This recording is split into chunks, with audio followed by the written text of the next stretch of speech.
I washed dishes for 39 years, and I want you to really hear that before I say anything else. 39 years, with my hands in gray water that smelled like other people's leftovers, in the back of restaurants where nobody ever once learned my name.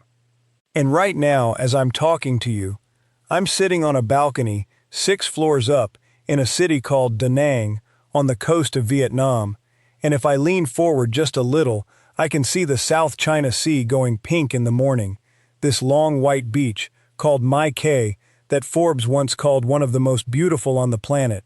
There's a woman named Hoa who comes 4 mornings a week and does my laundry and irons shirts I never owned a decent version of in America, and she will not let me touch a single dish. And the thing that wakes me at 5 most mornings, before the light even comes up over the water, is the same stubborn question. How is this the same life? How did the same man end up in both of those places? Because for most of those 39 years, I figured the sink was a wall. I figured that was as high as a man like me was ever going to get, and I believed it so completely it almost makes me angry now to think how long I carried it. So let me back up, because none of this makes sense if I just drop you in the middle of it. My name's Walter. I'm 66. I grew up outside Scranton, Pennsylvania, in a house where my father worked the line at a factory until the factory closed, and then he didn't work much at all. I wasn't a good student. I want to be honest about that, because people message me thinking you have to be somebody special to do what I did, and you don't. I started washing dishes at 17 at a diner on Route 11, and I just never stopped. I was good at it. People laugh when I say that, but there's a rhythm to a dish pit during a Friday rush that I came to love, and I never told a living soul that while I was doing it. I married Linda when I was 24. She waited tables at the same diner, and she had this laugh that didn't match the rest of her, this big honking laugh out of a small, quiet woman, and the first time I heard it, I think I just decided right then. We had one daughter, Katie. We bought a little house with a payment that kept me up at night for about 15 years. And the math of our life never changed. I worked nights, she worked days, and we passed each other in the driveway like 2 people running a relay that never ended. We were tired. Not dramatic, nobody starving, just tired in this low background way for about 3 decades. And there was this word that ran through our whole marriage like a thread, the word someday. Someday we'll see the ocean, Walter. A warm one, the kind in the magazines. Linda used to clip pictures of beaches out of waiting room magazines and keep them in a kitchen drawer, and I'd tease her, planning a trip we'll never take, and she'd just say, "I'm keeping it ready." I found those clippings when I cleaned out the house. There's a beach in there that looks exactly, and I mean exactly, like the one outside my window right now. I've held them up side by side, and I've stopped trying to explain it. Linda got sick when she was 58, and it was fast, and everyone called that a mercy, and maybe it was, but it felt like the floor opening up. We never got our someday. There was just a hospital room, and then there wasn't a someday anymore. After she passed, I went back to the dish pit in 9 days, because I didn't know what else to do with my hands, and I kept working. 62, 63, 64. Katie was grown and out in Denver with a little one of her own, and the house was enormous and silent, and I'd come home and sit at the same kitchen table where Linda used to clip her pictures and drink coffee in a house with nobody in it. That was the whole shape of it. I figured I'd work till my knees quit, retire on Social Security and almost nothing else, and just taper off quiet in the Pennsylvania cold. Let me tell you what changed, because it's almost embarrassing how small it was. There was a line cook named Danny, younger than me, who'd quit a couple years back, and he came in one slow afternoon to say hello, and he had this tan, this ridiculous February tan. And I said, "Danny, where the hell have you been?" And he laughed and said, "Walt, I live in Vietnam now." And I laughed too, like he'd said the moon. But then he sat across from me with his coffee, and he started telling me numbers, and he wasn't bragging. That's the thing. The good ones never sell you.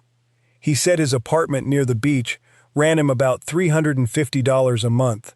He said a real sit-down bowl of noodles, this turmeric thing called mi kwang, cost $1 or $2. He said he had a woman who cleaned for him, and he paid her well, and it still came to less than his old cable bill. And something happened in my chest that I can only describe as the wall turning into a window. 64 years old in a wet apron, and for 1 second the thing I'd been standing against my whole life became something I could see through. That night I couldn't sleep. I went into the spare room and I typed "cost of living Vietnam for retired Americans," and my hands were shaking a little. And I read until the sun came up, and I felt something I almost couldn't name. It took me a minute, and then I named it. It was hope. And I'd forgotten what it felt like. But hope is not the same as courage, and the courage took another year, because the second the sun went down, the reasonable voices came back, and they sounded like common sense. They sounded like my own father. "You're a dishwasher from Scranton. You've never had a passport. You don't speak a word of the language. What happens when you fall and there's nobody to find you? What would Linda think? What would Katie think, blowing the little money you scraped together on a fool fantasy on the other side of the earth?" I lived in that drawer for a year, so I'm not talking down to you. I'm talking to the man I was. And I did the research. Oh, I did the research. I had a paper notebook, because I'm that kind of man, and I filled it. Rent, food, this much for a helper, this much for the visa. And I learned the hard parts too, because I made myself learn them. Vietnam doesn't have a real retirement visa, so most folks run on a 90-day e-visa, $25 online, and you renew it or hop over to Bangkok for $100 round trip every few months. There's a new 10-year golden visa they rolled out for retirees, but it was still half built, and I didn't trust a thing that new. The point is, every time I ran the numbers, they came out the same. Over there on my Social Security, I'd live better than I'd ever lived in my life, and over here I'd be counting change at the grocery store like always. The numbers were a green light. The problem was the man reading them, who'd been told his whole life that green lights were for other people. What finally moved me wasn't bravery, it was a Tuesday. An ordinary sleeting Pennsylvania Tuesday, and I was elbow deep in the sink, and something went in my lower back. Just went. And I ended up on the kitchen floor on my side. On tile I'd mopped myself, unable to get up for 10 minutes until a busboy found me. And lying there I had the clearest thought of my life. It was very calm. If I die in this building, I will have given my whole life to a sink, and the sink will not remember me. I told Katie over a video call, sideways, like a joke, "Your old man's been looking at Vietnam." And I braced for the worried look. Instead, she got quiet and she said, "Dad, when's the last time you sounded excited about anything?" And I didn't have an answer. And then she said the thing that broke me a little. She said, "I'd rather have a happy dad on a video call than a sad one down the street." So I went and got a passport at 64. Never owned one in my life. Held that blue book at the kitchen table like it was made of gold. The first official document I'd ever had that wasn't a bill. A document that said this man is allowed to leave. I went for a scouting month first, because I'm not the kind of man who burns the boats on a feeling. I flew into Da Nang, and let me tell you about the moment I knew. The heat hits you like an open oven, and the traffic is a river of motorbikes with no banks, whole families on one scooter, and I'm jet-lagged and overwhelmed and thinking, "What have you done, Walter?" And we stop at a light, and a little girl on the back of her mother's bike, maybe 6, looks over at this big, confused gray American and just waves. This enormous grin, like she's known me her whole life. And her mother sees it and laughs and waves too, at a stranger, at a red light, and something in my chest that had been locked since Linda died came loose. The first months weren't all postcards, I won't lie to you. There was a loneliness that came in waves. Nights I sat on that beautiful balcony missing Linda so bad I couldn't breathe. Because the view doesn't fix that. You bring your grief with you. It just gets to sit somewhere prettier. The heat in the dry season flattens you. The rainy stretch from about September floods the streets in 20 minutes. The power blinks out, and the language, the tones, defeated me completely, and I am to this day a slow and clumsy study.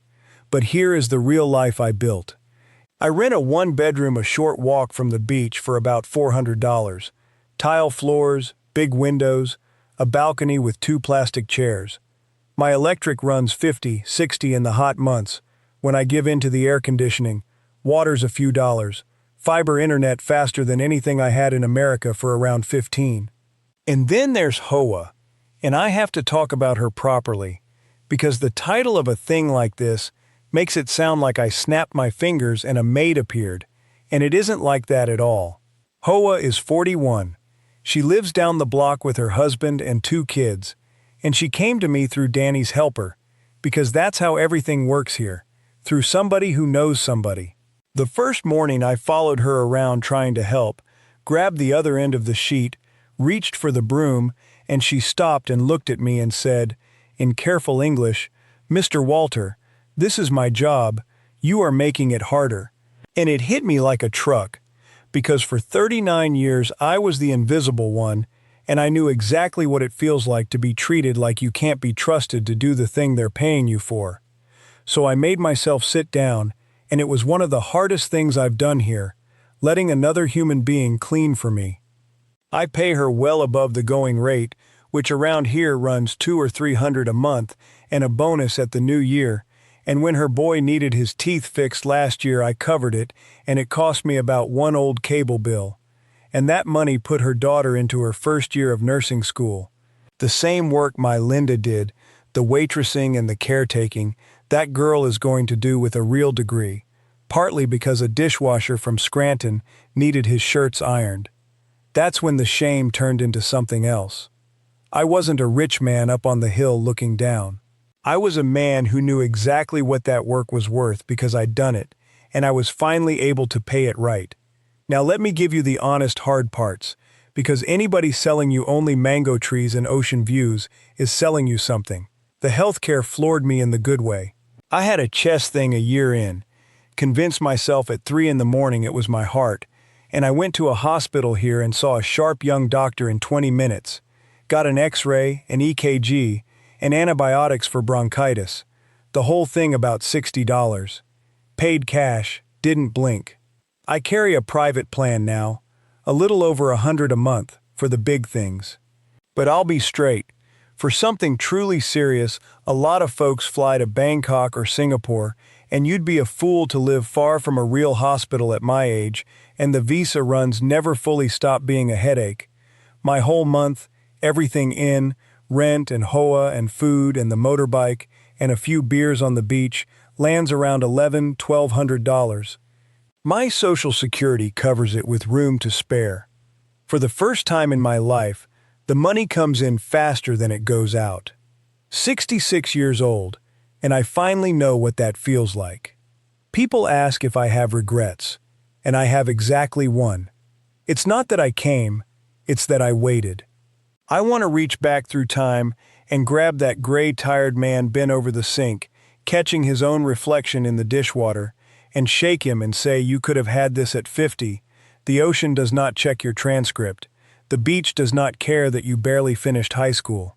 So if you're out there tired and full of fear and a head full of reasonable voices, I'm just one man on a balcony, but I'll tell you what nobody told me. You're allowed. You're actually allowed to go. It's almost gold over the water now, and in a little while, Hoa's husband is going to putter by and honk hello, and Danny's coming up for some of the noodles I learned to make, and I'm going to sit here a while longer, in the life I almost talked myself out of. The dishwasher from Scranton, 6 floors up, looking out at the ocean, Linda always wanted to see. I carried you here, I tell her. We finally got to our someday, and I promise you, whoever you are, you're allowed to go too.